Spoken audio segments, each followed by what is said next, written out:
Anne is in Tehran, Iran this morning, where she was given exclusive access to the Iranian president, Mahmoud Ahmadinejad. Anne, good morning to you. Good morning to you, Savannah. That's right. We were granted the first ever behind-the-scenes access to the daily schedule of Iran's President Ahmadinejad, drawing back a curtain on one of the world's most controversial and secretive leaders.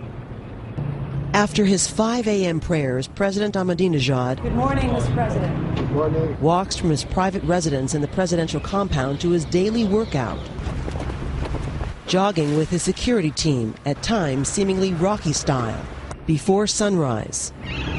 Then to the gym, often lifting weights or cycling. Concerned about staying healthy, President Ahmadinejad exercises more than 30 minutes every morning. He reaches his spacious but simple office before 7 a.m. There he works without shoes, but at 54 with reading glasses. First up, scanning local newspapers and briefs, including what Western media are reporting. By 8, he's on his way. On this day, to a gathering of prominent Shia Muslim leaders. He's called to promote Iran as a Shia superstate.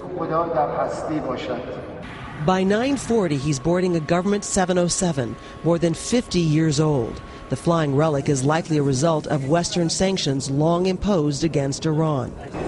Even during the flight, he's meeting with ministers. A hard-driving schedule is the norm, his aides say, claiming he sleeps just 3 hours a night and that his days often stretch to 2 a.m.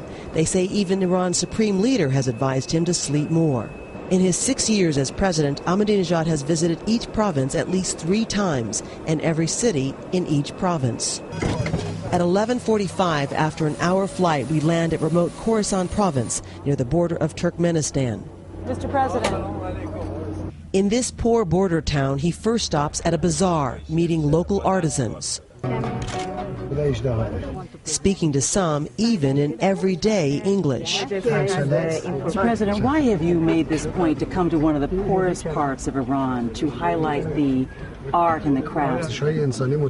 And we want to show that all eco members, we have some common, humanity, human values.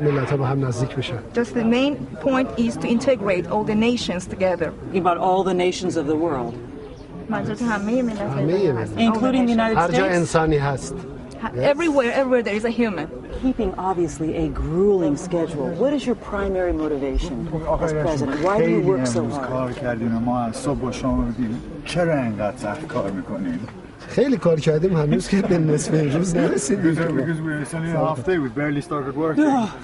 Mindful that this is one of the poorest parts of his country, at 12:50 he's on the move again to review government-subsidized housing. Iran's poor masses are his base. 26,000 families here alone have gotten homes. These women agree the homes are far better than the ones they used to live in.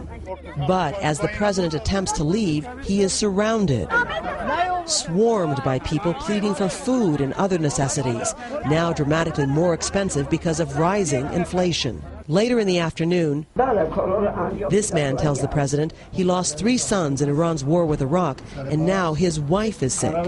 The president showing a compassionate side, perhaps trying to remake his image at home and abroad.